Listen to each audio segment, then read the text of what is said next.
आपण बघत आहात आवाज कसमादेचा।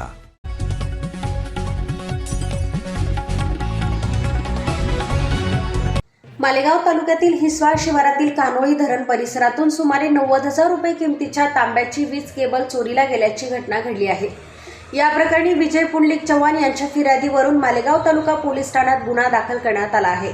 या घटनेनंतर हिस्वाळ गावातील मोठ्या संख्येने ग्रामस्थांनी मालेगाव तालुका पोलीस ठाणे गाठून पोलीस निरीक्षकांची भेट घेत निवेदन सादर केले। ग्रामस्थांनी गावात वर्षानुवर्ष सर्व समाज गुण्यागोविंदाने राहत असून सामाजिक सलोखा कायम राखण्याची गरज व्यक्त केली। निवेदनात काही असामाजिक घटकांकडून या घटनेचा गैरफायदा घेत सामाजिक तेढ निर्माण करण्याचा प्रयत्न होत असल्याचा आरोप करण्यात आलाय। कोणत्याही व्यक्तीवर चुकीच्या पद्धतीने संशय घेऊन निष्पापांवर अन्याय होऊ नये अशी मागणीही ग्रामस्थांनी केली। तसेच पोलिसांनी कोणत्याही दबावाला बळी न पडता चोरी प्रकरणाचा निष्पक्ष, सखोल व पारदर्शक तपास करून खऱ्या गुन्हेगारांचा तात्काळ शोध घ्यावा आणि त्यांच्यावर कडक कायदेशीर कारवाई करावी अशी ठाम मागणी ग्रामस्थांनी केली आहे। गावामध्ये एवढ्या चोऱ्या होत आहे ते एक दिवसाला 7-7, 8-8 घरे फोडतात। राहिला प्रश्न देवाचं मंदिर आहे विठ्ठल रुक्मिणीचं, ते रुक्मिणी मातेचं सोनं पण चोरून नेलं त्यांनी।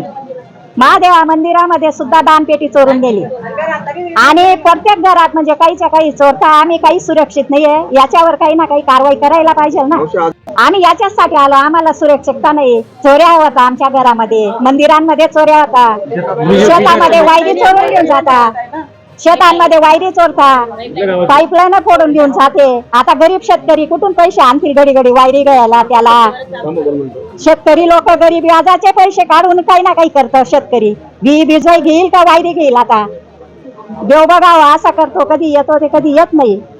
आम्ही हे निवेदन द्यायला आलेलो आहोत। आम्ही हिस्वाळचे रहिवासी आहोत, सगळे महिला पुरुष सगळे, की आम्ही गावामध्ये राहून सुरक्षित नाही आहोत। आम्हाला वारंवार धमक्या आणि लेडीज महिला कुठे बाहेर गेल्या तर त्यांना असं म्हणजे आडवं तिडवं बोललं जातं।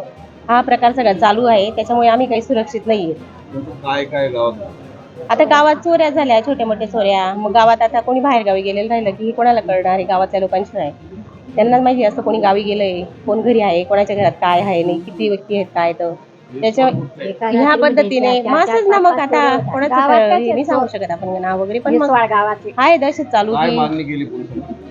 आमचं हे आम्हाला काहीतरी ह्या गोष्टीवर न्याय मिळावा असं